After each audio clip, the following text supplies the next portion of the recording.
I'd like to call the December 9th, 2019 study session of the Des Moines City Council to order. And will Councilmember Bangs please lead us in the pledge? I pledge allegiance to the flag of the United States of America and to the republic for which it stands, one nation, under God, indivisible, with liberty and justice for all.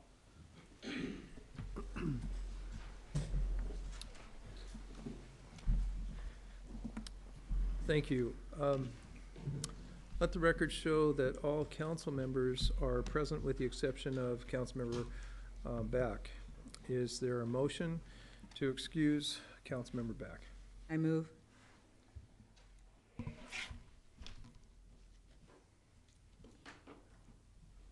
Is there a second? I'll second it. Okay, we have a motion made by Councilmember Bangs, seconded by Councilmember Buxton.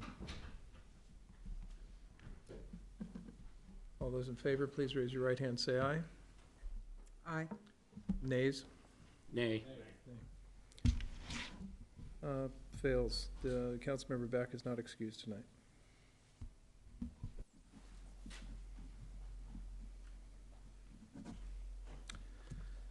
Okay, at this time we will go to comments from the public. Comments from the public must be limited to the items of business in the study session agenda per Council Rule 10. So when I call your name, please come to the podium, state your name and the city in which you live, and you'll have 3 minutes with which to speak.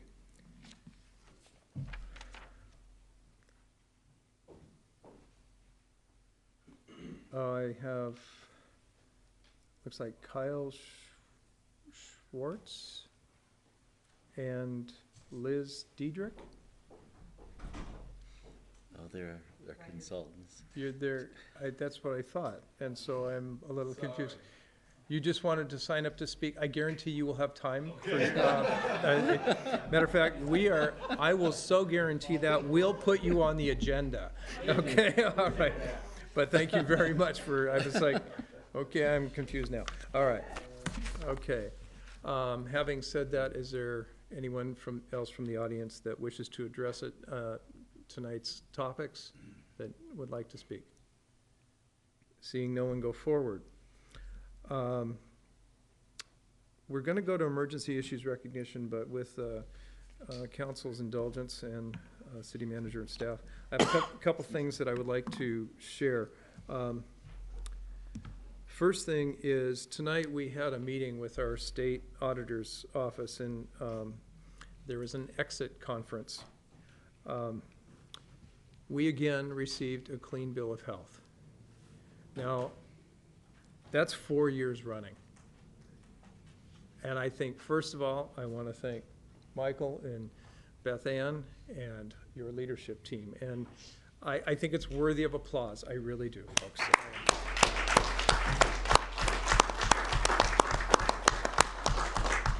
There are a few of us here that saw the darker days, and both from the city side and from the elected side.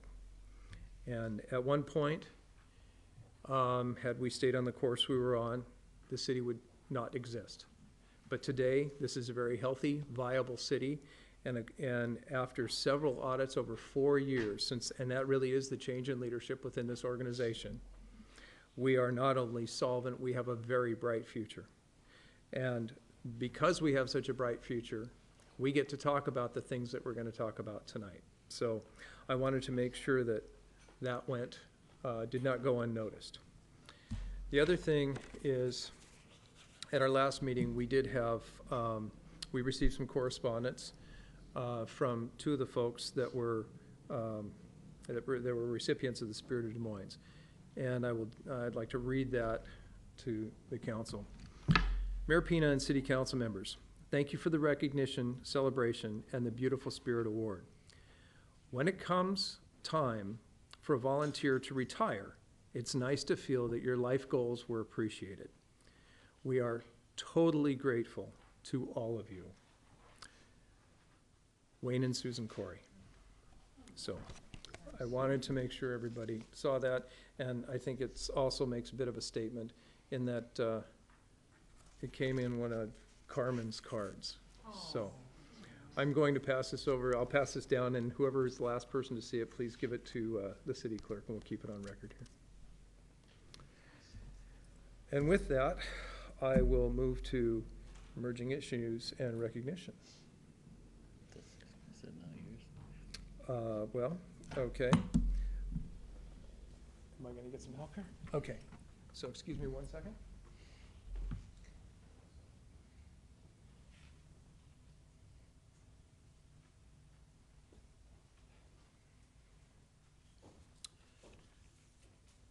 Tonight is the end of a run for one of our council members, actually for two of them, but one of them's not here. And it is my honor to recognize Louisa Banks.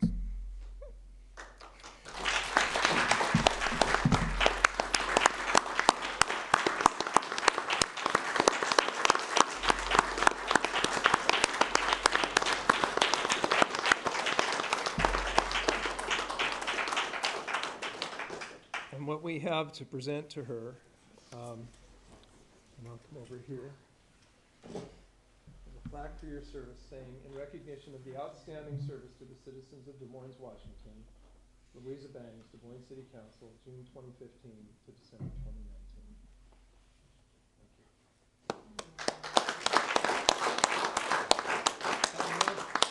I know everybody, we're in study session and we don't often go into comment, but I would be remiss if I didn't give Louisa's colleagues a chance to speak about her before we let her have the microphone. So, is there anybody that would like to make a comment? I'm recognizing Councilmember Mahoney, then I see Councilmember Buxton. We'll just come around. Louisa, you're one of the finest individuals I've ever met. It's been a pleasure to serve with you, and quite honestly, our city's less without you.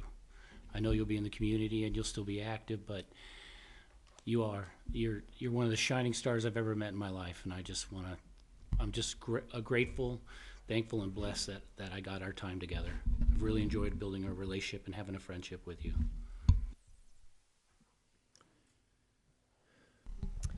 Well, I've appreciated you for a long time, even while I was running my campaign. How you befriended me and encouraged me. So I really have grown to love you, Louisa. So a very tender place in my heart for you. So I have this little gift. I inadvertently did not print this out so I could read it separately, so I'm going to open it and read it to you. I'm like, oh man, I didn't bring myself my own copy, but I'll retie it for you. So in this little bag is a little sailboat. So it's your own little miniature Spirit of Des Moines award. It's easy to store and keep. It won't take up much room, but I hope that you take it out and remember its message. Alongside you, one of the women I admire most, Jen Magnuson, says, good leadership is comprised of three things: kindness, confidence, and compassion. And you have all three. As I have served with you, you have exuded these attributes not only to me, but to those around you, to our community, and in serving our city through your seat at this dais and on boards and committees. Your decisions have had their basis in these. Thank you for your kind, confident, and compassionate leadership. I appreciate you so much, and it has been such a privilege to serve with you. Love and best always. Yeah. Well, I don't know how you follow that. Everybody knows I'm a man of few words anyway, so Louisa, it's been a pleasure serving with you. It's been a pleasure getting to know you. It's been a pleasure to welcome you into my family, which everyone knows is very difficult to do. So thank you for everything, and I know you'll continue to be a part of the city, which we'll see you on Tuesday. Yeah, that's right. That's right. Thank you.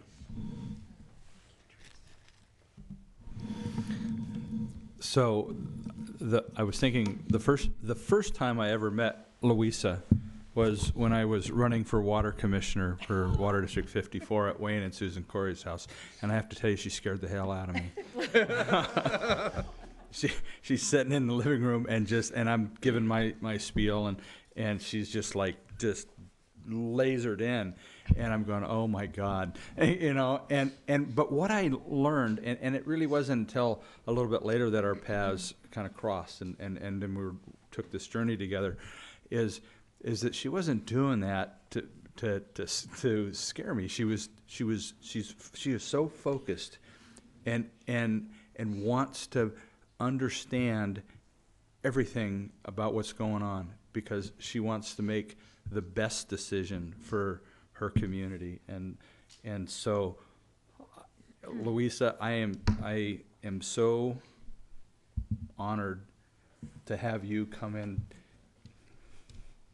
into our family and our life, and it's just cool. And man, it's a great journey, and thank you, and Randy, thank you for everything that you've brought to me and my family, and just thank you. I love you.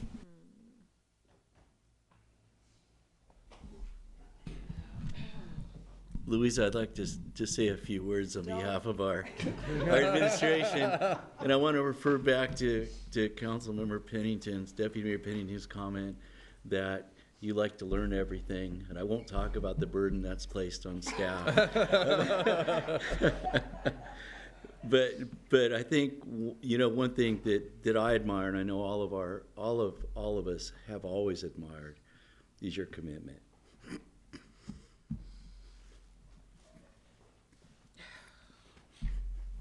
Thank you.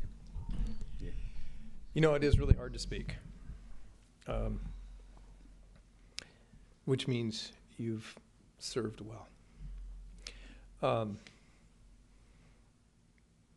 I think many have already stated your leadership qualities, which are amazing.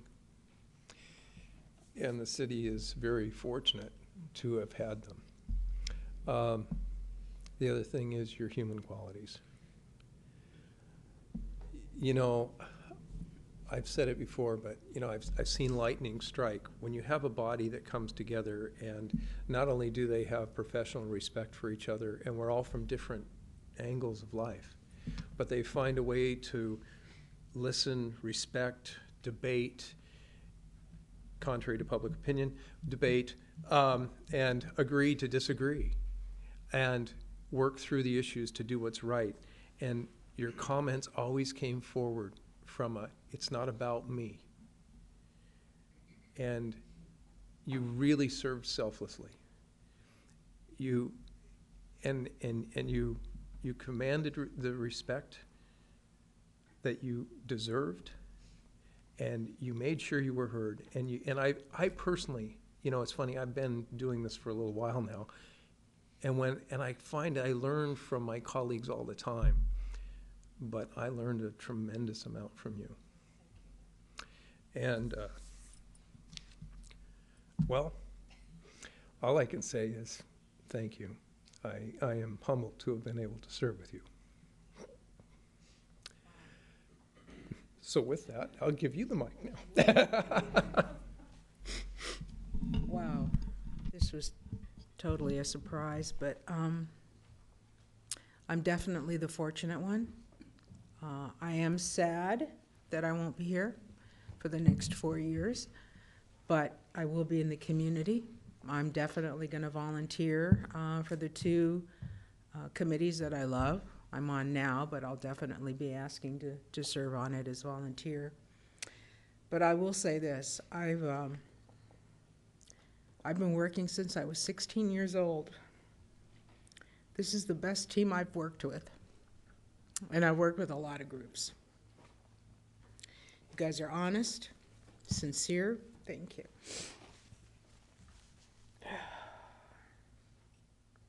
Supportive, and you really do lead all of the staff as well as council. Michael, you lead with sincerity. And I think the thing that's got to be really important for those coming on board is honesty. Because without that, this isn't a team. And I don't care what anyone says, this team has been honest. And I don't care what anyone says, this team has been absolutely 100% for the movement of this city going forward. And for those who are consistently negative about that, obviously they don't want the city going forward. So, all of that aside, we're better than, we know we can get it done, and hopefully, with those coming on board, we'll understand how important it is to be a team, because that's the only way we're going to move forward. And the city needs to know that as well. Our residents need to know that. They voted the way they wanted to vote. That's okay. I'm still here. I'm definitely going to be involved. But I love you guys tremendously. I mean, from the bottom of my heart. Thank you.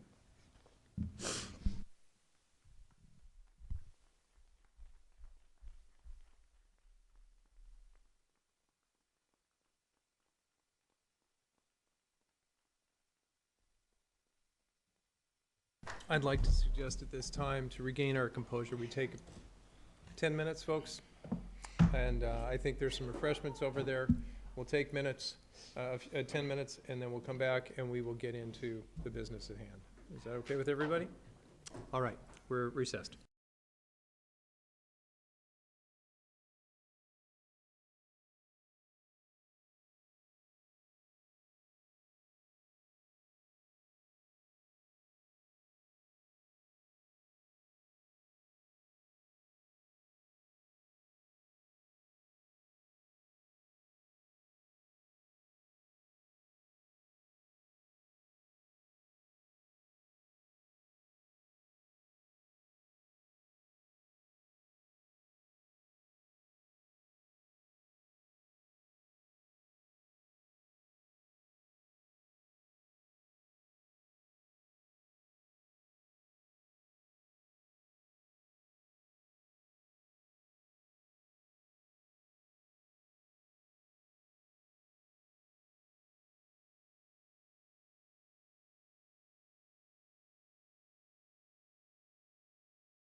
I'd like to bring us back.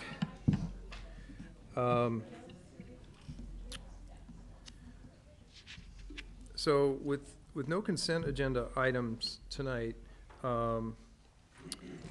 we'll have to go through some discussion items individually, but I think Michael, City Manager Matthias, has some things that he needs to have us address. So we're gonna start moving down that path right now.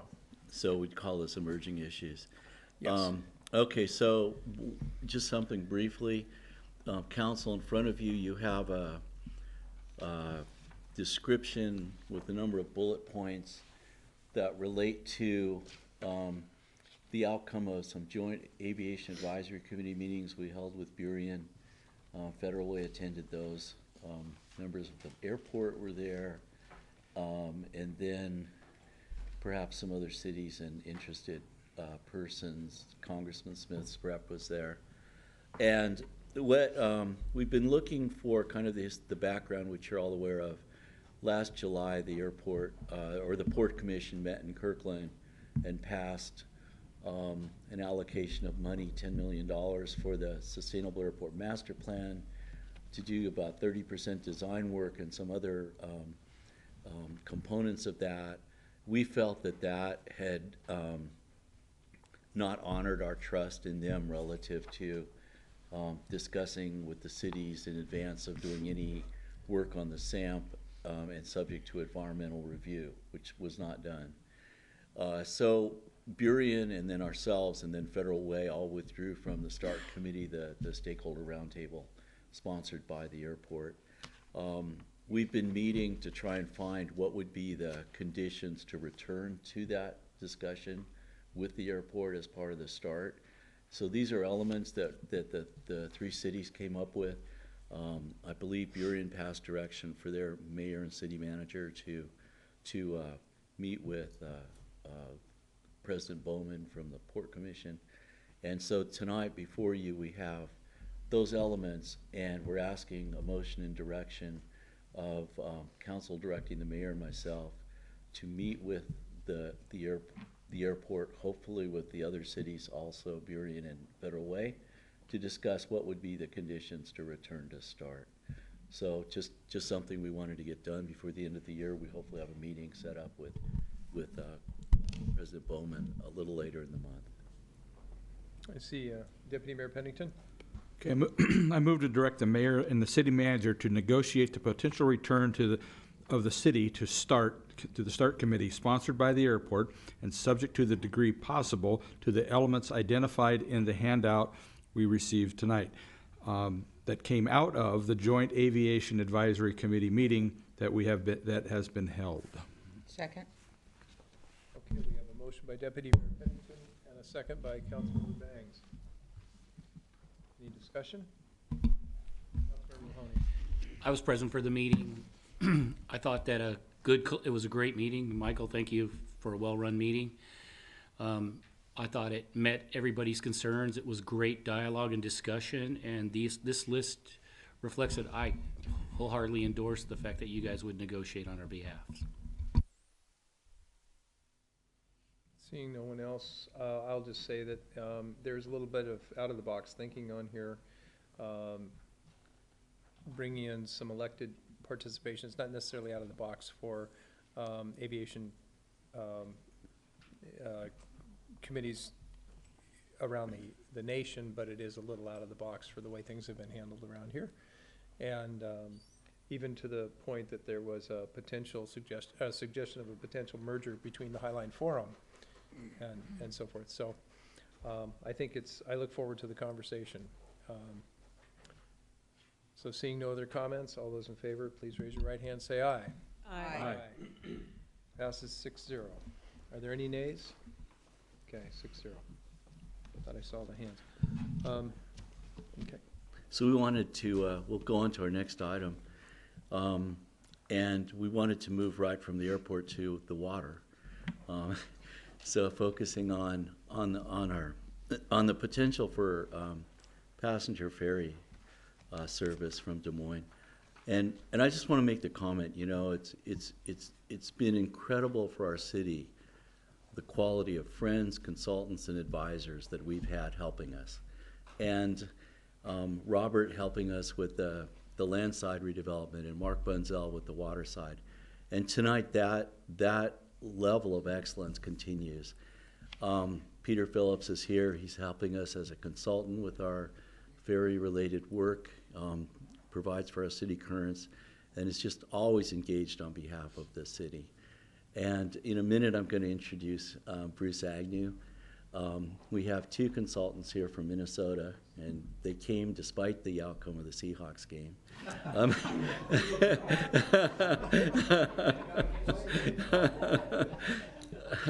Yeah, they're great sports. So Liz and Kyle will address you in a minute. We're just to frame this a little, is that we're looking at the potential for establishing a demand analysis for ferry service in Des Moines. And so Liz and Kyle are going to kind of give you a summary of what that might look like. And even though it's very early in this process, I wanted to involve the council from the get-go. So there's clarity as to what we're doing and how we go about it and what we're not doing. But to start with, it's just a great pleasure to be able to introduce Bruce Agnew, who was kind enough to join us last night and to come today. And Bruce is involved with Cascadia and with other efforts involving ferries and autonomous vehicles and a number of things. And he has such a wealth of knowledge about what's happening in the region that I thought Bruce could talk with you initially to kind of frame some of the other efforts relative to passenger ferry service that's going on. And we will have to align our efforts in a functional manner with other efforts that are taking place. So Bruce, it's a pleasure to have you here. Thank you. And with that, please. Well, thank you, Michael. And Louisa, thank you.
that's listed as a possible opportunity.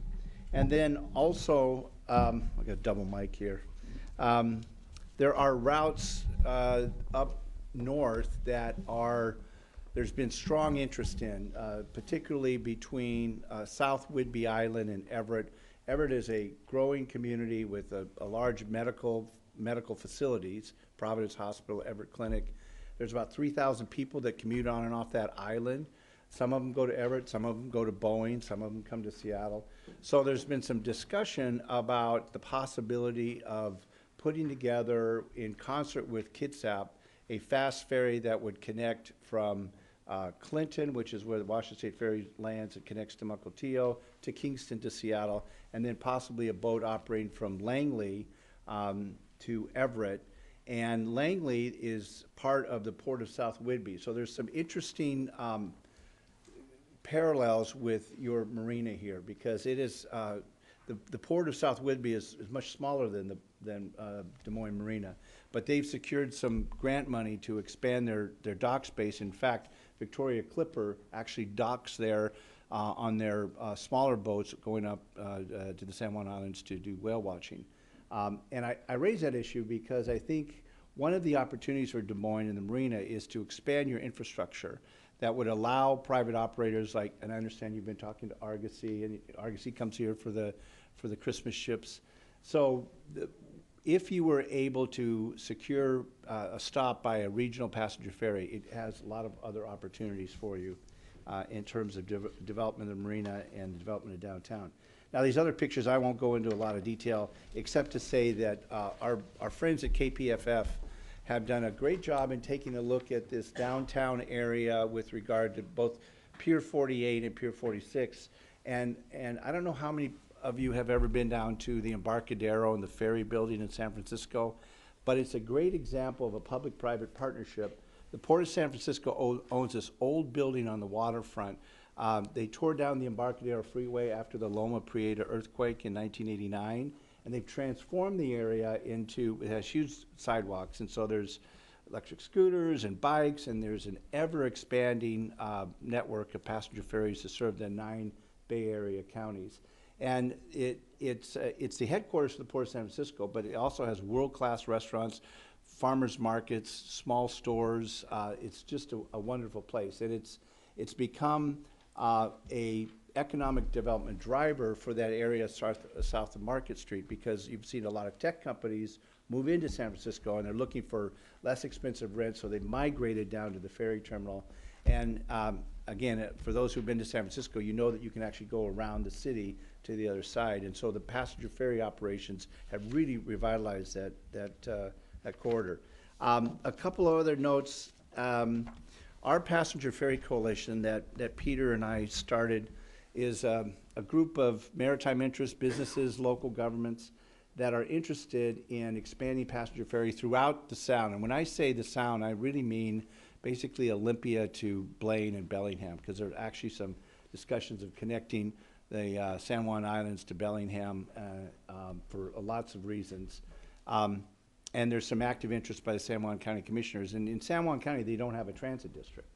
They have some local private taxis, but they might have an opportunity to put together a transit district and connect over. But we have had, over the last 2 or 3 years, we've had some really positive, enthusiastic sessions about passenger ferries in Puget Sound. We had one at the Foss Waterway. I think we had probably 40 people there. And then we had a meeting in Langley with Everett to talk about it. And there was a lot of enthusiasm from local governments. The question was, how do we connect to the system? Is it our boat? Is it the transit district boat? Is there a partner? In the case of Everett, the Navy up until 2007 actually had a shuttle between Naval Base Bremerton and Everett, and that was considered for a while as a possible ferry connection between the Port of Everett and South Whidbey Island, but it didn't really pan out.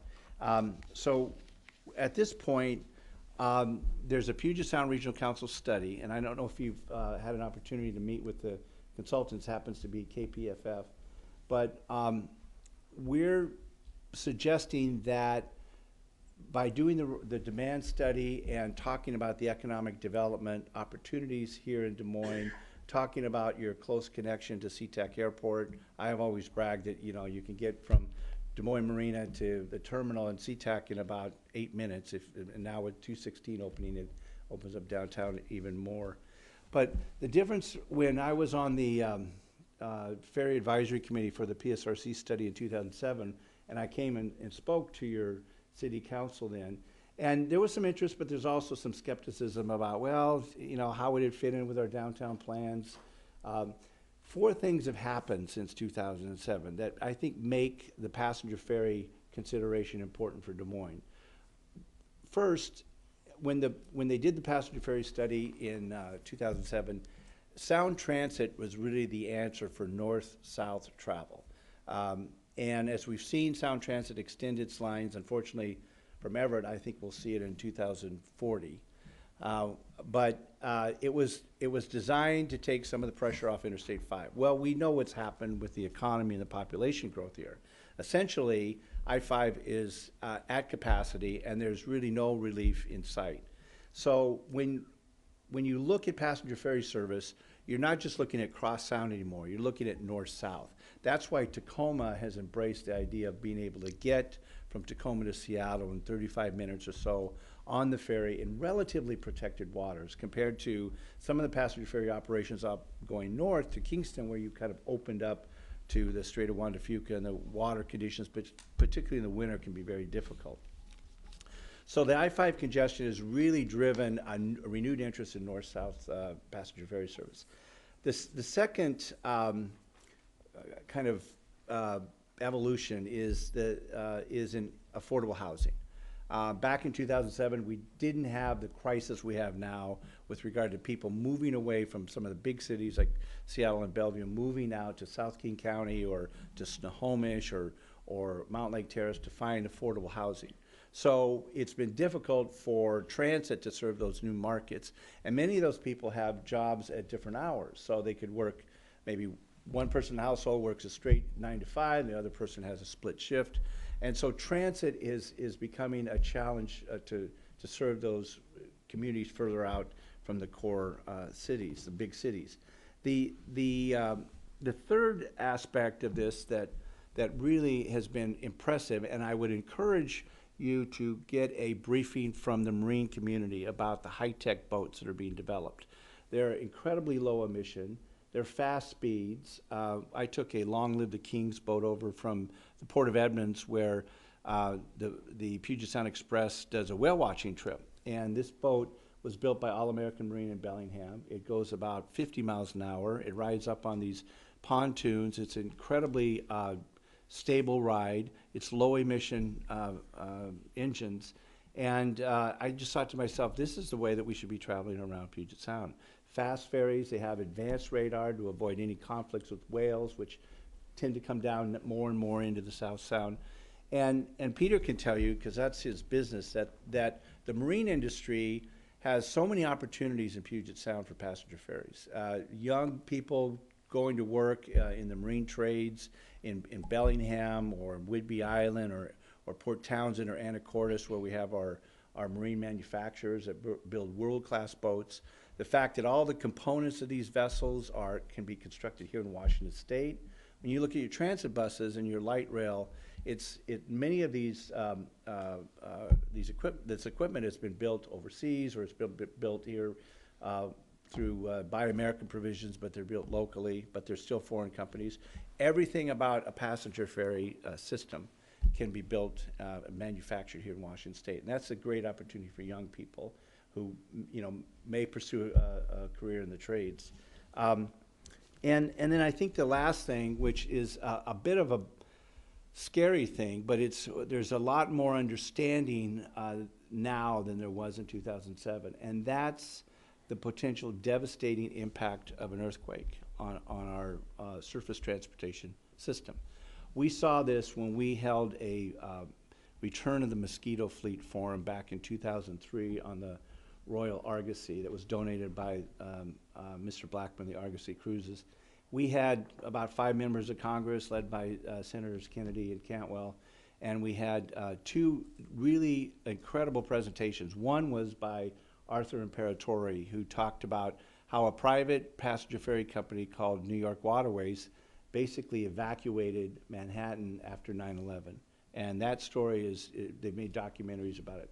The second story, closer to home, was after the Loma Prieta earthquake really damaged the bridges considerably in the Bay Area. All of a sudden, the boats had to come together and take people across to the 9 Bay Area counties from San Francisco and Alameda. So that gave birth to the passenger ferry system as we know it, which is expanding. And it also, it took a kind of a mixed match of boat companies, some public and some private, blended them together so that if there was an earthquake in the Bay Area, they all would go to their assigned positions. Emergency responders would be assigned to certain boats, and supplies would go back and forth. That could happen here.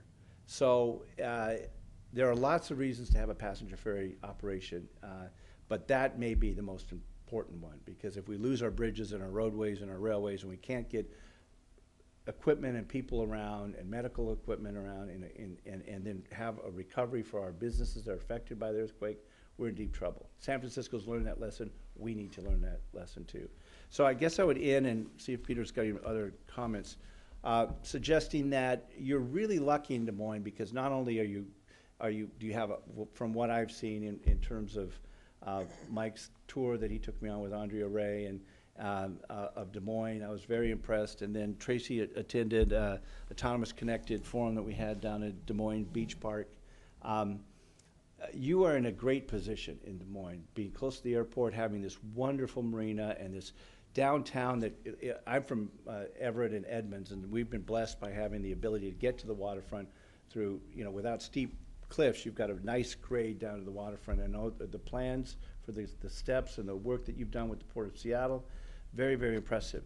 You can piggyback on the enthusiasm in Seattle and Tacoma to start that route and simply say, just make a quick stop here in Des Moines and we'll take care of you, get you to the airport, get you to local businesses, come in and enjoy the beachfront park, our restaurants, our downtown. So more than any other community in Puget Sound, I think you're in a right position to make your case to the PSRC and to your legislators and get on board. Bruce, thank you. Council, we'll take questions when we finish the presentation by Liz and Kyle. I'd be remiss if I didn't also introduce our legislative advocate, Anthony Hempstead, who, how small is the world? Knew Bruce back in Washington working for members of our state delegation to the U.S. Congress. So appreciate that. I think just following on what you say and kind of creating a little framework, it's like there are 3 tracks as we go about redevelopment in the city. And one is the marina, the land side, and looking at creating like a marina steps and the functionality and increased activities on the marina floor. And the second is the water side relative to what's the potential there for really destination location relative to guest moorage and the configuration of the marina and how that all plays. And the third piece is passenger ferry service. And what's interesting about what you're saying, Bruce, and I couldn't agree more, that those 3 elements feed each other and are simultaneously moving down the track. So the basis for inviting Liz and Kyle out was we had a discussion with Kevin Clark at Argosy, and who's president of Argosy now. And we had a serious discussion about what's the potential for service by Argosy in Des Moines, both fixed service in terms of dining routes and other things, and ferry service potentially. And Kevin encouraged us, I think Peter was at that meeting as well, that what we needed to do was do a demand analysis relative to ferry service.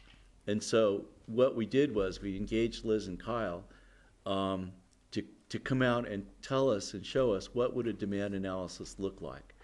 And at that point, and hopefully with consensus from council to move forward in that direction, we will contract with them to develop a scope. And based on what Bruce is saying, critical is for that scope to be a little plug and play relative to the PSRC study, the possibility of a public-private partnership, and whatever role the private sector would want to play in all of this. So it's like being on stage and they're messing with your amp. Well, we have a microphone that's not responding over there. Okay, that's great. So at any rate, that's kind of the framework, and we had the pleasure of looking at this presentation this afternoon, and think that everybody get a lot out of it. So with that, Liz and Kyle, please. Well, thanks for the opportunity. I have to say, I am so impressed by your group here. I loved the tour. I know, Kyle, I'm speaking for you. The tour was amazing. The plans that you have for the port is quite amazing. You've got so much potential here. We've had the good fortune to work with ferry operators across the country and passenger vessel operators, and I actually built a passenger vessel for myself for a market up in northern Minnesota. So this industry and business is near and dear to me, so thank you. Great organization. I can see the love that you all have for each other, and it's such an unusual thing. You guys are blessed. So with that, I'll go ahead and get started. So we do demand studies, and I'll explain a little bit about how this works. And the bottom line is to use data to help drive the decisions for the future and have it a foundation on what the monetary opportunity looks like. So the idea here is to determine what the quantitative evidence is for the proposed marina redevelopment and ferry operations, and use what consumers tell you are most important to them to develop your strategy and what your offerings are, and also use that information to develop your go-to-market strategy. So I'll just go through how the demand study works, a little background on my company, and then also the phases of work. So when we put together a demand study, it starts with kind of 5 steps, and in this case, the idea is to develop this baseline study. And it's sort of interesting that you're saying kind of a plug and play for the future, because you can build on this. So you start here, and this is the foundation, and the evidence that's collected through this is the foundation, and you use that to determine the market viability and how to go to market. We start with creating what we call the blueprint, which is the study design. And that is something that we create with you. We identify the objectives, so what you want to have come out of the study at the end of the day, and then we develop the methodology, and we then are recommending that we conduct in-depth interviews. The acronym is IDIs, and we'll get into who the participants would be for that. And then step 3, the tools to collect the data, which is a survey, and then number 4, collecting the data and the tabulation and creating of the report. So that's really the path. The background, this is what we've learned. Again, we had a wonderful tour. We got to see what the projected site would look like, and we've seen some of the reports and the work that's been done already. And this just goes through an overview of what we understand, that you have a 20-acre marina and 800 slip facility, and you've got these great amenities here, and you're already experiencing growth, and we're seeing the growth, obviously, with consumers and people in the community. We saw the development also on our tour, and we want to support the vision here with conducting the research and providing access to commuters with a ferry service and using the marina as the pickup and drop-off point. And the whole idea is to have it not only support your local residents, but also potentially support tourism from a recreational perspective. And we'll also, of course, want to have as was said a minute ago, by Bruce, have the regional emergency plans and have that access to the SeaTac airport in the event and need of some type of problem with an earthquake or dam breach. So we talked about this idea of conducting a study, and now we'll go into what that looks like. So the objectives preliminarily are to identify what the reactions might be to proposed investors and developers. So that's what we would do with IDIs. So they're individual interviews with these stakeholders. And then we would also be able to determine what the passenger demographic makeup would look like. And we'll talk about the methodology there, but when we conduct studies, we talk to the individual consumers, and we make sure that the consumers who reside in your primary market are commensurate with the population. So we don't skew any data. There's not, everybody over 50 is not participating. We have a representative sample that is part of the data collection. So we'd find out what percentage of the demographics would be most viable and which origination points that they'd want to come and go from. We'd establish what price points people would expect to pay and we'd connect that dot to the intent to purchase. We'd look at what types of ferry routes are most important, and we'd have the numbers to connect those dots in terms of time of day, time of week, and we'd also have the segments connected back to that. And I'm going to be showing you, have Kyle share the sample reporting so you can kind of see what the evidence would look like at the end of the day. We'd show how the ferry could provide the regional emergency evacuation. We'd develop different amenities that would be measured in this study on the redevelopment vision for the marina, and talk about what type of preference is out there for the type of ferry that is being considered. We'd look at the transportation trends, including the elderly. So we'd look at how many people maybe that have ADA issues that would be a part of the study. And then we'd look at area partners for companion mode. So these are some of the objectives. At the end of the day, what you'll be able to do with the information is have financial forecasts. So when we have the demand, we'll be able to connect the dots from a financial perspective to look at, you could take this to the bank, or we could present it to Argosy. Here's the opportunity. And that's how I ended up buying my passenger vessel. It's the exact same way. I looked at what the market opportunity was.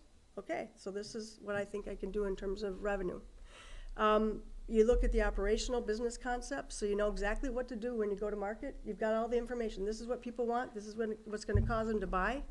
There's no guessing. And you have validation for the geographic location, routes and schedules, and then you have the segments, and you'll be able to connect those dots, and we'll show you some examples of that. We've got a geographic market. Of course, it encompasses Tacoma. This just is an example of one of the slides that was done by one of your feasibility studies, but again, we'll collect information from the consumers who reside in the direct market area. And these are some of the examples of the redevelopment work that you have been doing with the tiles and the steps. Again, we can get feedback from consumers on what's most important to them with the marina redevelopment. And a little bit about us. I started the company in 1994. We do research. Kyle is our director of research. We have a call center. I have 30 employees. We're not a big company, but been around for a long time. Got a lot of smart people working for me, so we're pretty lucky. So we have statisticians on site. And then what we do with our information is we collect the data, we present the viability of a concept, and then we give the client direction on what to do with that evidence once they get it. And we typically will connect the dots from a marketing perspective and roll out a marketing campaign to launch the product. So that just gives you an idea of our work. Because we think you're not guessing. Clients come to us, so I want to do this new thing. Well, how do you know it's going to work? Let's spend some money and figure out if it is, and that's what we do. These are a few of our clients on the boating side, some brands you might recognize. Destiny Cruises was the vessel that I had built. I named it Destiny because I met my husband on the water where that boat is. And then we do work for a lot of other manufacturers across the country. And these are our services. So part one, we're doing right now. So we met with the council, and we're meeting with you now. We met with all of the team members here and the senior leadership, and it's been amazing. We've gotten a lot of good feedback and learned a lot about your city, and it's been quite impressive. So part two is the in-depth interviews that I explained before. So the idea here, and we do this often, almost every time with our clients, we talk to the internal stakeholders, and we want to get our head around what they think about the concept. And in this case, we'd like to talk to people who are potentially going to invest. And they might have ideas that we haven't thought of, that we can vet in the research. So you kind of kill two birds with one stone.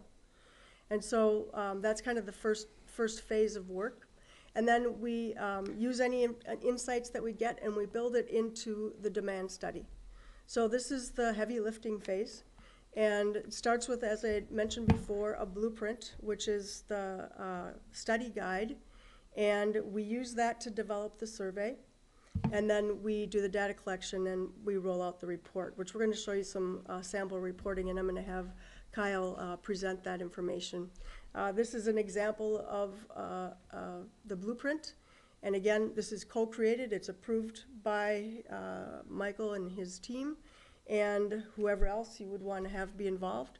And it determines who we will include, what geographic boundaries we'd want to include, and you know, if we're including the tourism market, where we get those that information and the demographics from that information, and we compile the lists. And then we determine what sample size is needed, so we have statistically significant respondents for each of the different segments we're studying, because we do advanced analytics on buying behavior based on that. And then the deliverables are the results of the study and a recommendation for a path forward. So with that, I'm going to turn it over to Kyle. Thank you, Liz. So here's just one example. It's just a mock of what we might test in a concept statement.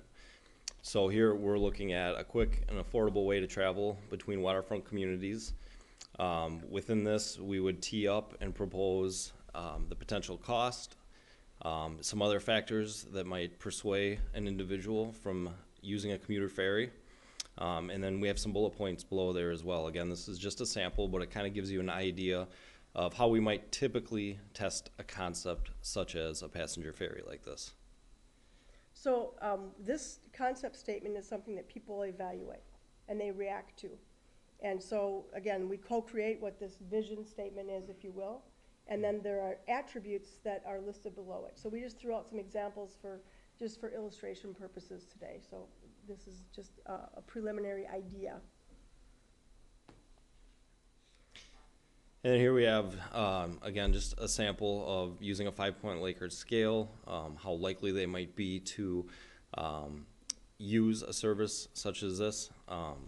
From that, we can also dig deeper and probe and segment the data, slice and dice it in a number of different directions.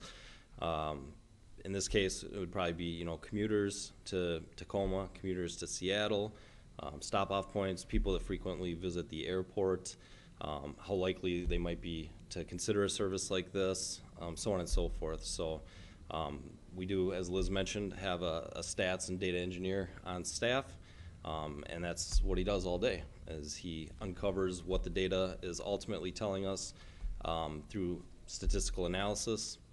Here's another example of a projected pricing model. So again, we've got other secondary data that we have access to, that we can tap into, and it's a great starting point. I think we can use that to validate some of what we already know in this demand analysis.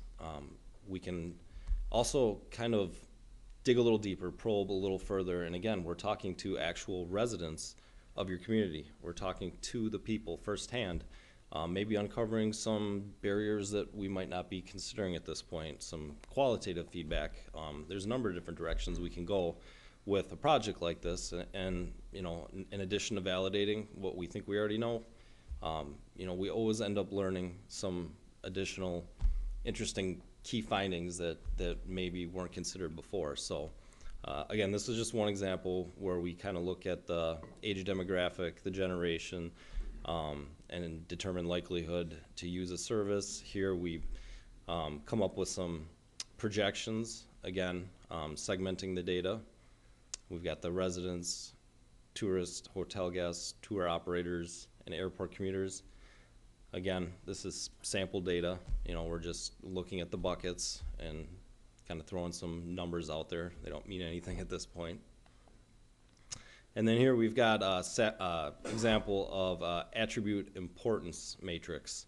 So within a consumer study, we're going to ask, after the concept statement, after if there's a video clip or some images, after we fully explain the idea, we're going to ask, okay, what if you're going to use a service like this, what is really important to you? Again, use a 5-point Likert scale, 1 being not at all important, 5 being extremely important. Please rate these areas, and some, you know, high level, this is kind of what we came up with in our initial conversations that might be included. It would be refined in the research design, so again, just a sample, but bicycle storage, one idea, seasonal pass discount or connection to sporting events, Safeco Field or Century Field, Wi-Fi access for commuters, we've learned in the past, extremely important, food and beverage service, so on and so forth. So from this data, again, we can determine correlations to overall importance. If they're currently using a ferry service, we can measure that against overall satisfaction to determine what we call a key driver. It's a bivariate correlation, but it really tells us what is pushing or pulling that overall satisfaction score positive or negatively. What is really uncovered in the data, the story the data is telling that might not be apparent at face value. So again, that's all kind of getting too far into the weeds there, but that's our key driver here, as I just explained. Really, what is ultimately most important to somebody that might use a proposed service like a passenger ferry.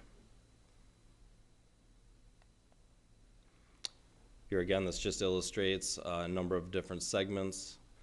Again, a minimum of 30 samples for any segment with central limit theorem. Any demographic characteristic, any type of commuter category, things that would all be defined in the research design, just some examples, but a couple possible outcomes: determine number of trips annually, annual spend, or number of trips monthly or weekly. And then the key driver defined by different demographic characteristics. And again, this really can help illustrate how to target certain segments. As you can imagine, millennials, Xers, and boomers all have very different preferences and different ways they like to be communicated to. This study like this really can help illustrate and give you that laser focus. Some mapping features that would also come along with the data collection. A lot of this information probably looks familiar, but commuter traffic reports, commuter distances, population densities, routes.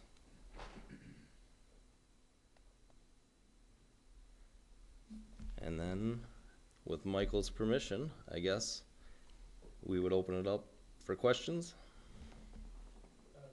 Before we go there, I'd like to recognize either Peter or Anthony if they had anything they wanted to add. Any thoughts? Well, there are a couple things I'd like to say. For those of you who know me, I publish the City Currents magazine for Des Moines and for several other cities around, but my real core competency is in the maritime publishing. We've published trade journals for the maritime industry for 35 years. And so I'm very involved with the vendor community that would provide vessels here. As Bruce said, he and I have been very involved in promoting the expansion of marine transit since at least 2003.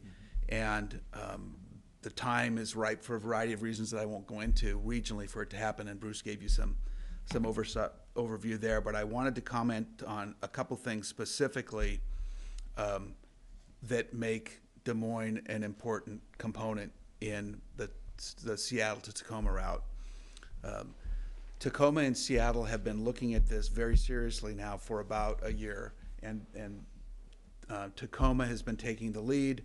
Ryan Mello has been mentioned. He's an outgoing city council member, and he is going to continue. He's termed out of the city council, but he's going to continue in another elected position. He's going to be an advocate for us.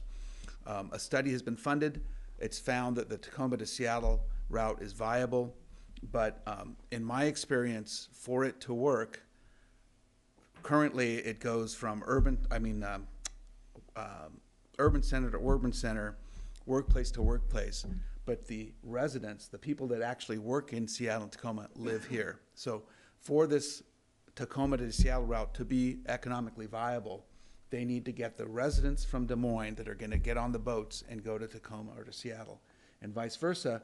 The people that are living in Seattle and Tacoma, in North Seattle especially, that can't get to the airport anymore because of the congestion, those people are going to come back. So we are an essential part to kind of put this over the edge. You know, we're that 10% that are going to make it viable. As Bruce said, the Puget Sound Regional Council has been funded to the tune of $350 million. Thousand. Let me correct that. Otherwise, we'd be cutting ribbons. $350,000. That sounded like a lot of money. But they have this. They have the money. They've been funded to update the study, and the key term is to update that study. In the original study, which is available to everybody who wants to see it, Des Moines is mentioned as a potential future point, but it's not very visible in that study. And I think that the important component for us right now is to get Des Moines prominent in that study as an essential part of the route configuration. And to do that, as Michael mentioned, I think we need a demand study so that we can, anecdotally, we all know how much it would be nice to be able to get on a boat and go to Tacoma and go to Seattle. People that don't live in Des Moines or in Federal Way or in Normandy Park or in SeaTac or even up to Burien or Kent, they don't know that because they don't know what's down here. I grew up in Lake Forest Park. I knew there was a Des Moines. I didn't know where it was. So people don't know what's here. That's why we need this kind of corroboration, statistical third-party study that will demonstrate to those in the Puget Sound Regional Council and the legislators and policymakers that are going to make this happen that we need to be a part of it. So, my 2 cents. You should mention the $2 million. Yeah. So when Tacoma and Seattle did this study, I can't remember what the total cost of the project was, but they need about $2 million to kind of get over the hump. The operating subsidy.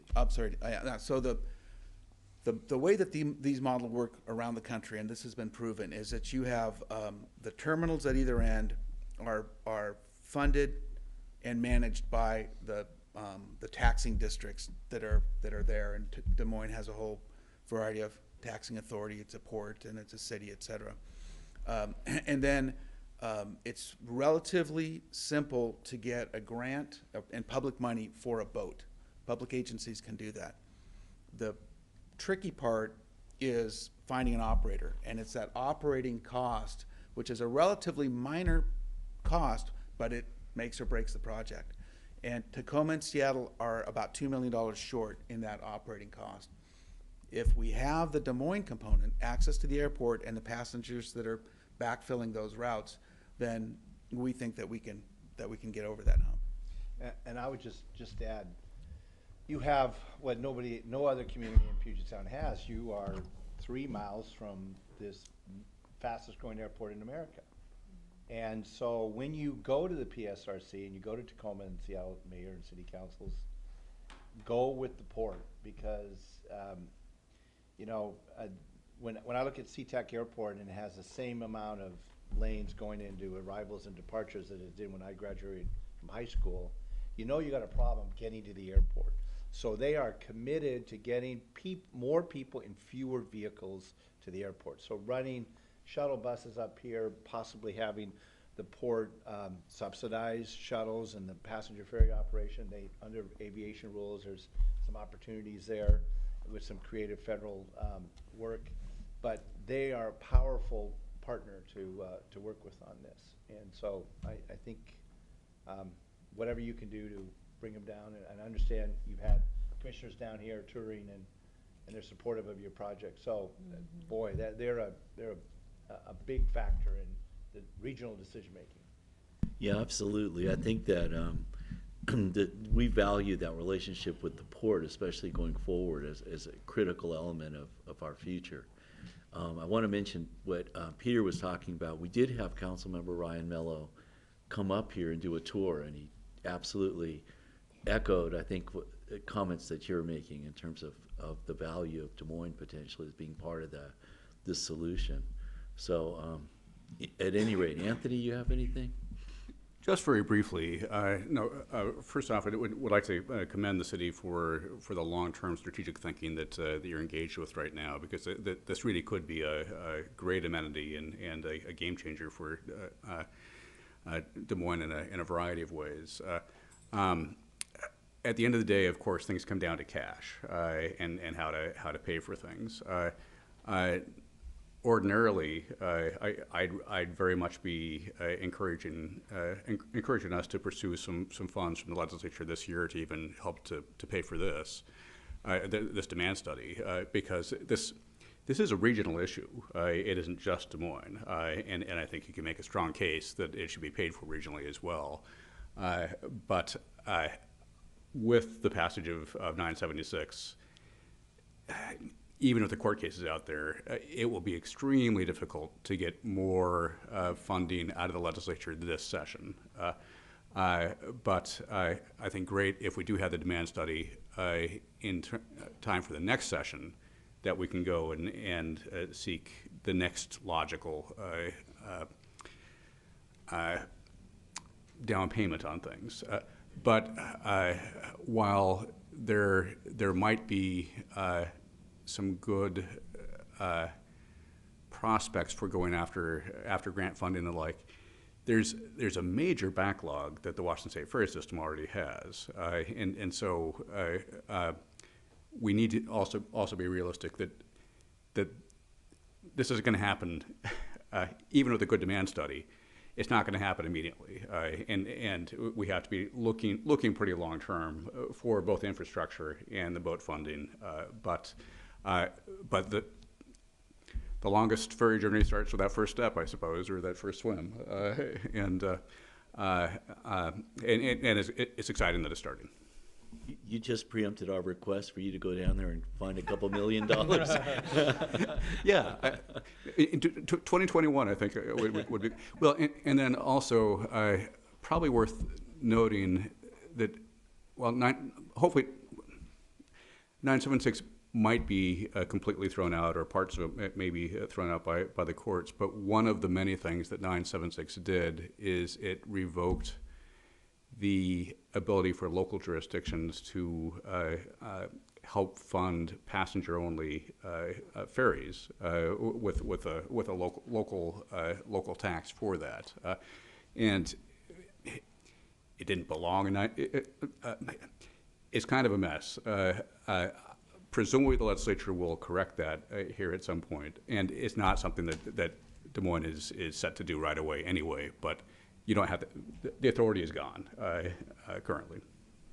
I would also encourage the council that I'm a big public-private partnership guy, and I think that there are great opportunities around redevelopment of Marina and downtown to bring in private sector partners. Yeah. Capital facilities operating. You look at the Bay Area counties. They're expanding their operation. They're partnering with developers around the marina. They're doing some tax increment financing or LIDs to help fund some of the operation as well as the capital investment. And they're good partners. And particularly if, a company like Argosy, which can do all kinds of other things during the middle of the day in terms of charters or whale watching where it's appropriate, or Christmas ships or whatever. You've got to look at the boat as what kind of revenue streams, so that the taxpayers are in a true partnership with a well-run maritime company. Yeah, thanks. That's a great comment. I just want to say one thing and then recognize Dan, is that part of the discussion we were having last night, which is an interesting discussion, is that a number of significant private companies, Amazon, Microsoft, others, have bus transportation on the grid. And that model is potentially effective through a ferry system as well, depending on the logistics. So, Peter, and then I'm going to ask Dan that. I'm sorry, I'd just say that the private sector model is already active in San Francisco Bay. There's a company called Prop that provides ferry service, totally privately funded, from San Francisco down to the South Bay. Fare box recovery is the money that the passenger contributes to the overall cost of the transportation. Average fare box recovery for a land bus system is about 19%. Average fare box recovery for a ferry system is between 40 and 60%. So they're very efficient modes of transportation. And the funding source for the capital, for the vessels, is federal funding. And we do a conference every year on this, and the intent of the conference is to educate policymakers who have access to the funding, which is all the public agencies and municipalities. And we have a federal speaker come out from the Department of Transportation, and they always say, these communities leave so much money on the table because they don't know that this money exists. So understand that the state of Washington doesn't have a lot of money right now, but there are other sources of revenue that are intended for marine transit. And specifically, the Port Townsend and the Port of Kingston received federal transit administration grants of several $1 millions. Ultimately, they couldn't sustain the operation, but those funds are available. Yeah. Yeah, I wanted to follow up on something that Anthony was touching on, and I think it goes without saying that transportation funding or funding for transportation in the state of Washington is broken. It needs a fix, and that's obvious. Regardless of what happens with the outcome of I-976 and lawsuits and all that, something's got to change. But while all of that is occurring, there's something else that we can be doing, and that's getting ready. And you mentioned, that PSRC is in the process of updating the passenger-only ferry study, and now is the time for us to get the data to feed into that study. And I'll use the analogy of the business park. Back in 2008, when the recession hit, the council and the city at that time had a decision to make. Do we slow down and back off? Or do we invest and get ready so when the economy turns around, we're ready for a company like Panattoni to come in and build it? And I think that's what we need to do now, even though that there's still some questions about how all of this would get funded. The demand study and doing some of the planning work now so that we're poised when that funding does come together, we'll be ready. So just a point. Okay, at this point, I'm going to start with council questions. And I'll start with Councilmember Buxton that does not have a microphone.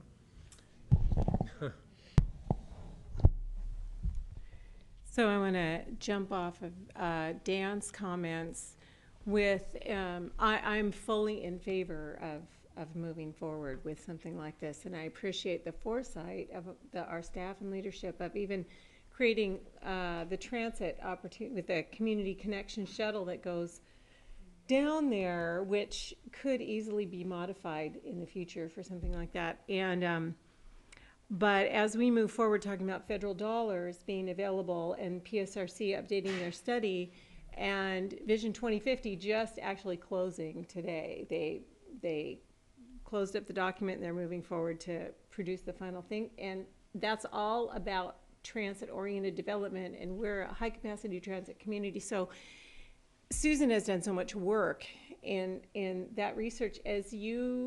I would just say, if we move forward on this, that some of the components of whatever PSRC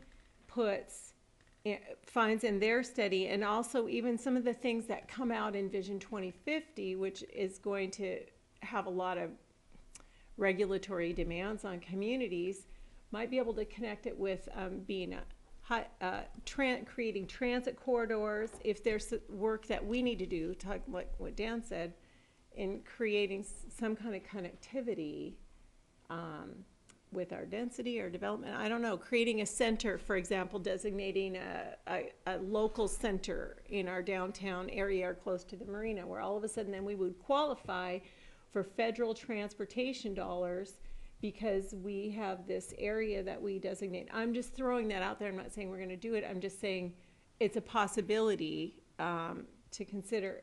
So as you do this, I would say to create the report not only directed with the idea of public-private partnership, but also are there things in Vision 2050 or transportation funding from federal funding that you might be able to include data that would create a higher possibility or probability that we could get federal funding as well. That was a long way of saying that. I hope you caught what I'm trying to say. Yeah, and I would just want to add on to that and the importance of what Peter mentioned a few moments ago, is that if there are federal transportation funding dollars that would be available for something like this, those would come through PSRC. They would allocate those transportation dollars to a program like this. So that goes to the importance of having the Des Moines location in that plan and as a key part of that plan if we intend to get access to any of that funding. Otherwise, it will go to other locations. The next thing I saw was Councilmember Nutting.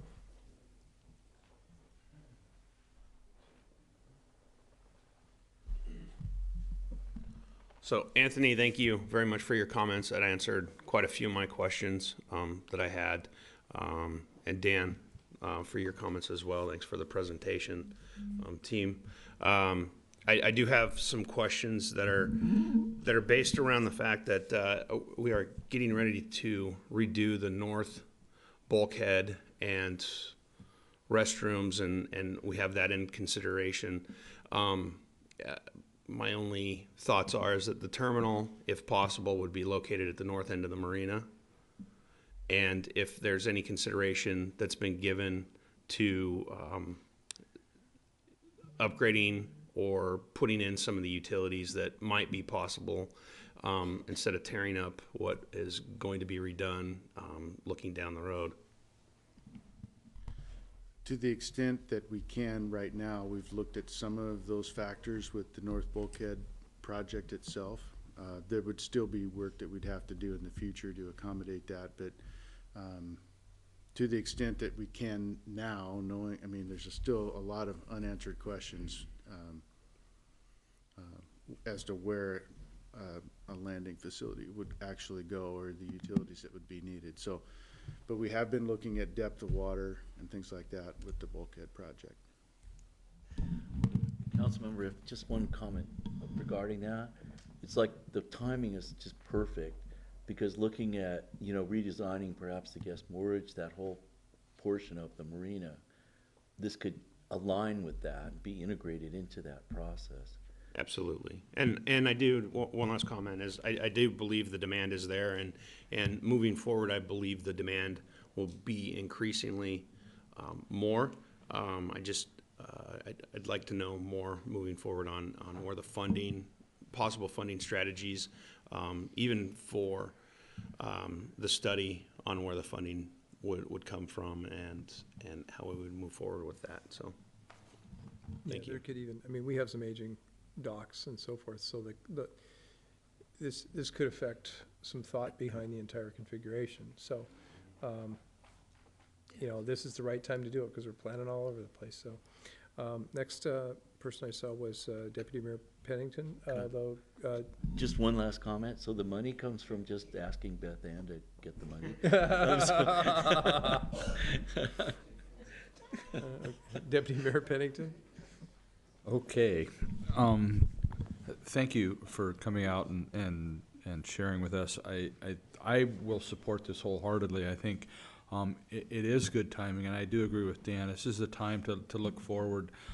You know, with the recent legislative changes in affordable housing and the multimodal transportations and sound transit, I think it's at least probably going to go to federal way. I don't know beyond that, but with all of these changes in how our society gets from point A to point B, I think we're absolutely foolish if we don't move forward with this and look at it and be prepared and you know, if it's predictable, in some cases it's preventable, and if it's predictable, and if we miss out on this opportunity, and we know that it's going to come around and pay dividends down the road.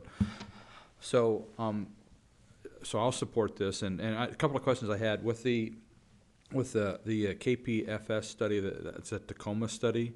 Did they talk about how many daily trips from Tacoma to Seattle that they would make about? Yeah, it's a relatively intensive study. I don't remember exactly how many trips they are, but they're pretty regular in it. And the idea is that it would be a commuter service, so it would go up often in the morning and often in the afternoon, and then not so much in the midday. Okay, and that kind of answers my next question was the hours of service. But did they happen to give an estimate on the number of passengers that they would move?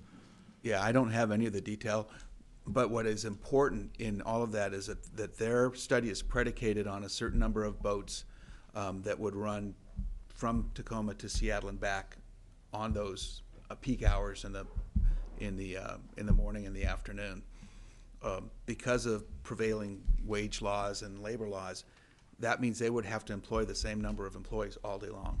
They'd have to have the same number of boats all day long. The only thing that would change is the cost of the fuel, which is a significant cost. But so what we're providing them is, hey, if you come here, you're backfilling those periods when you're not using the boats, even though you're paying for the personnel and the capital. Okay, all right. And that's really it for me, but I wholeheartedly support this. Thank you for coming. I look forward to our work in the future. I just add the other advantage you have in a business model, looking at commuters, AM, PM peak, is access to the airport is 24/7. I mean, you really, the weekends, midday, so that could drive that operating subsidy money way down from 2 million to something that's, you know, you can chew on and resolve. And you very attractive partner from that perspective, because the boat gets better utilization of course of the day. Absolutely, and I think of the tourism that Argosy does and how that could, you know, in the good weather and how that could come into play here as well. So I think there's a whole host. I look forward to the report. I think there's a whole host of opportunities that we certainly could take advantage of. So thank you. Councilmember Mahoney? So in the Tacoma study, they probably didn't include as a possibility a destination like Des Moines. And the reason why I asked that is because riding the light rail, the further on you're on the line, there was more standing room, the inconvenience.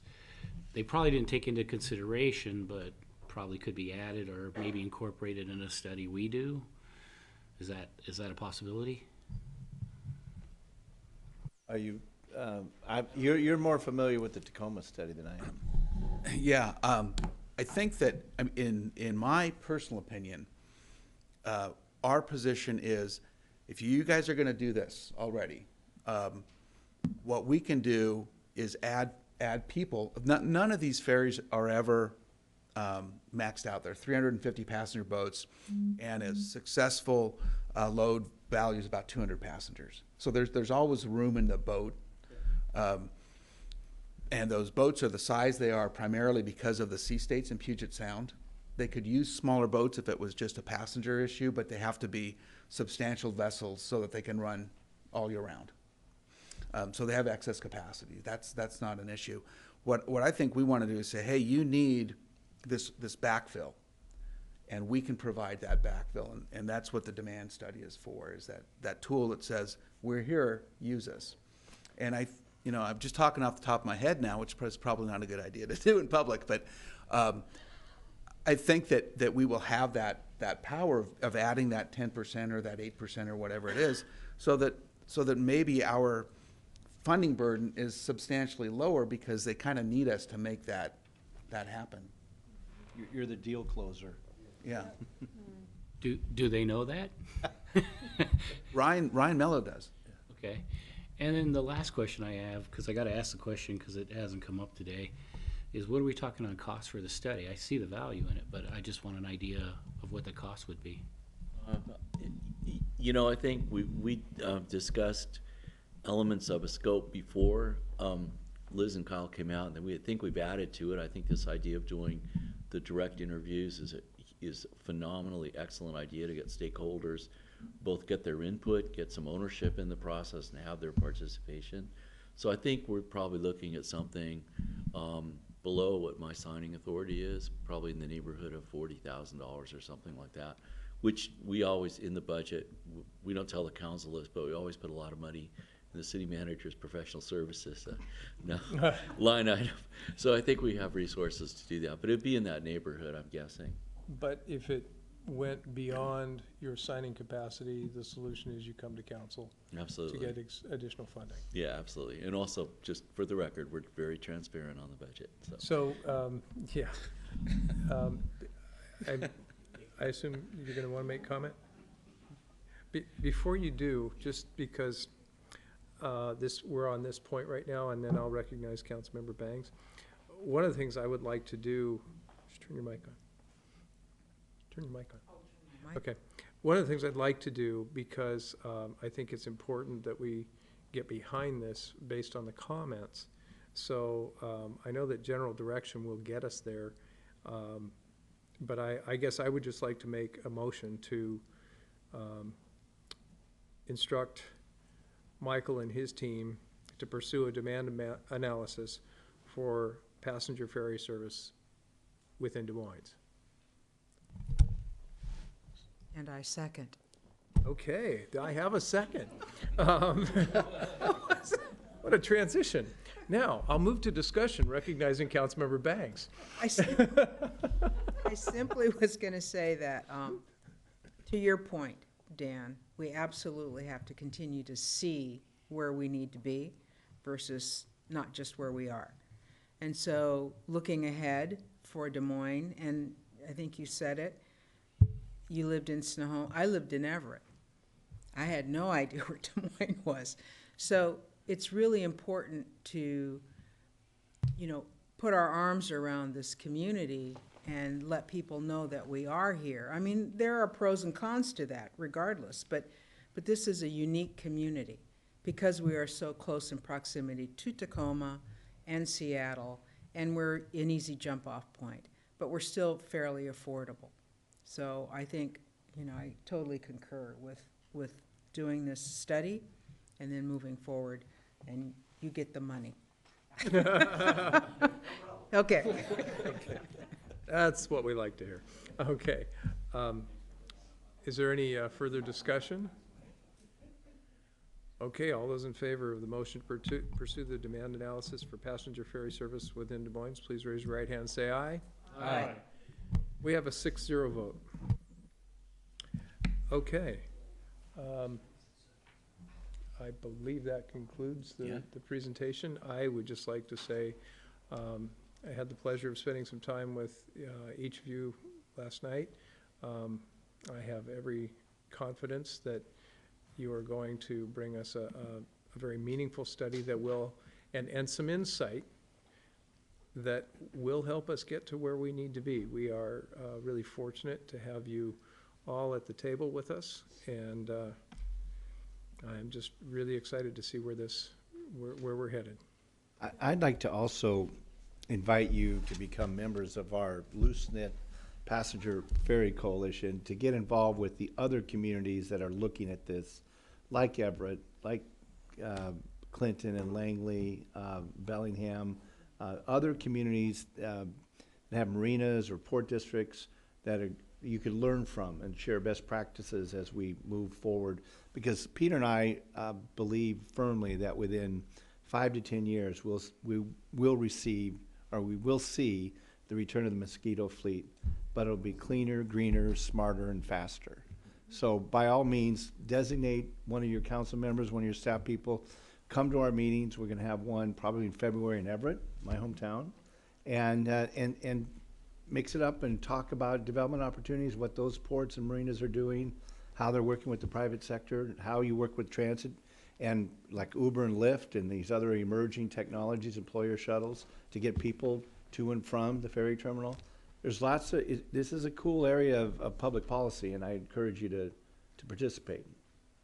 Well, I think learning and going in with our eyes wide open so we can communicate to our community is also very important.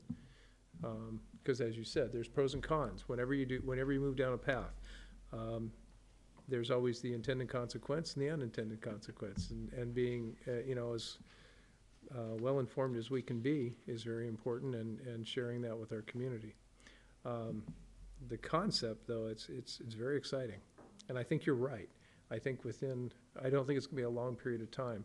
I think that was part of what was pushing even the light rail to go where it's going. And its development is quite expensive. And I'm not convinced that the water taxi passenger ferry would be anywhere near the cost, especially with some of the infrastructure that exists. So, plus we talk about people getting to work and back and so forth, I just think about, I could see myself walking down, hiking down to the marina, getting on a boat, going downtown, or going to Tacoma. I really could. Or some of the other island locations that were identified here. So, yeah, I really do think that we can see people using it. So, plus the fact that during different times of year, I'll look over at our harbor master because he hopes I won't. And but there's a variety of sea life that you get to see, and you don't get to see it if you're not on the water or very close to it. And I think that's another key element to where we live. So, again, I want to thank you very, very much. Appreciate everything, and it looks like you've got full support, and we'll look forward to hearing the progress and so forth. I really like the study as it's laid out. I think it makes a lot of sense. Thank you. Thank you for the honor and the privilege to be here. And I think you've got a huge opportunity here. I really do. So it's exciting. Thank you. Council, we have just a few items that, because we didn't have a consent agenda, that we need to go through just to close up, take care of some city business. And so with that, I need, if you look at your agenda, item number 2, we have an approval of vouchers. So each one of these items that are here, because we don't have a consent agenda, I have to ask for a motion on each one. Okay, I've got Councilmember Mahoney at the ready.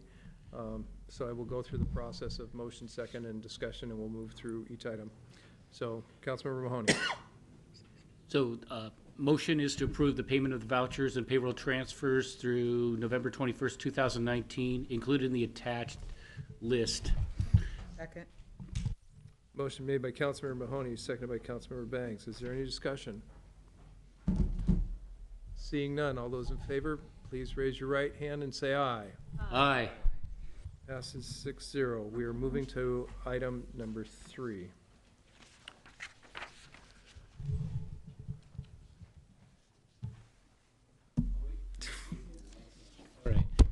All right. Motion is to authorize the city manager to approve revised Exhibit A of the interlocal agreement between the cities of SeaTac, Des Moines, Covington, Tukwila, accepting $26,750 for maintenance and repairs for the minor home repair program substantially in the form as submitted. Motion was made by Councilmember Mahoney, seconded by Deputy Mayor Pennington. Any discussion? Councilmember Buxton. Just a question. So how does somebody in our community receive the benefit of this program?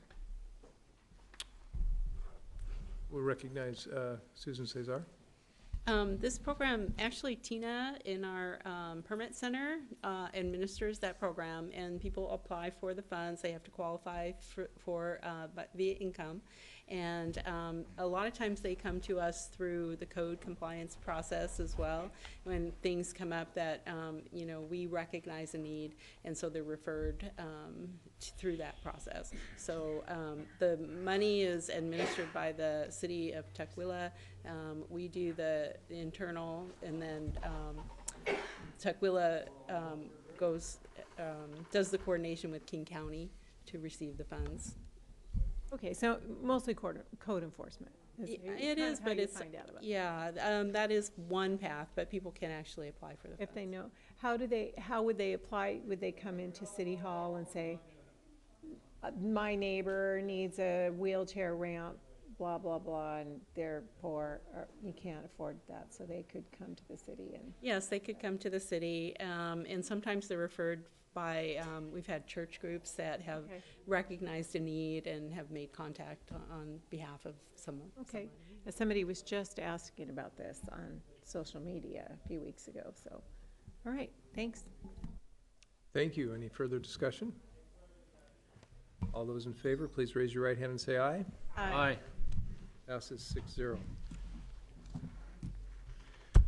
Motion is to delegate the shoreline variance permit decision for the Stober Single Family Residence application filed under LUA 2015-00572, the hearing examiner pursuant to DMMC 18.240.160, parentheses, or paragraph 3. Second. Motion was made by Councilmember Mahoney, seconded by Councilmember Bangs. Any discussion? Seeing none, all those in favor, please raise your right hand and say aye. Aye. Motion passes 6-0.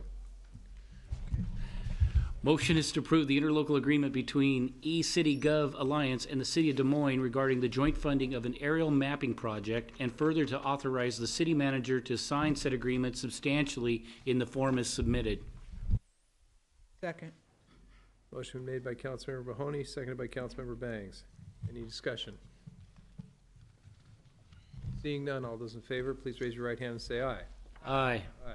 Motion passes 6-0. Okay. We are at the end of our meeting tonight. Our next meeting will be January 9th, 2020. Wow. Where we will swear in our 3 elected council members and select the mayor and deputy mayor position.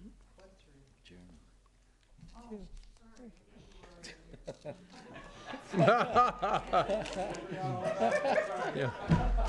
No, even if you get reelected, you have to get sworn in. Anyway, okay. So we, on behalf of the City of Des Moines and the council, we wish you and your families a wonderful holiday season, and we will see you next year. Is there a motion to adjourn? So moved. Second. Motion was made by Councilmember Bangs, seconded by Deputy Mayor Pennington. Discussion. The floor recognizes Councilmember Mahoney. No. Okay, for the record, please let the record show that Councilmember Mahoney was speechless. Whoa. Okay. All those in favor of adjournment, please raise your right hand. Say aye. Aye. Aye. Opposed? We pass. We have one nay. Passes 5-1. Happy New Year and have Merry Christmas.